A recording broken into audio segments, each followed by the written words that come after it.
Mix সবজি স্বাস্থ্যের জন্য কতই না উপকারী, কিন্তু এটা আমরা কয়দিন রান্না করি? হয়তো অনেকে সপ্তাহে 2-1 দিন বা রেগুলার রুটিনে রাখেন, তবে যারা না রাখেন তাদের জন্য আজকে আমার এই ভিডিওটা। চলুন তাহলে রান্না করি। এর জন্য আমি বেশ কয়েক কেজি সবজি নিয়ে নিলাম। আমার কাছে যা ছিল তাই নিয়েছি, আপনারা অনেক ধরনের সবজি নিতে পারবেন। আর একটা কড়াইয়ে তেল গরম করে তার ভিতরে চিংড়ি মাছ, পেঁয়াজ কুচি, কাঁচামরিচ আর একটু হলুদের গুঁড়ো, একটু মরিচের গুঁড়ো আর একটু পানি দিয়ে খুব ভালোভাবে কষিয়ে নিচ্ছি। আর অন্যদিকে আমি রাইস কুকারের ভিতরে পানি গরম দিয়েছিলাম, তার ভিতর এক এক করে সব সবজিগুলো দিয়ে দিলাম।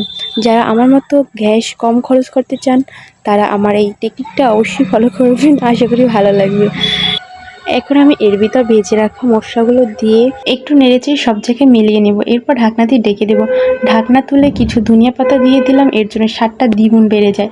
আমার রান্না তো শেষ, দেখেন কত লোভনীয়, স্বাদে ভরপুর।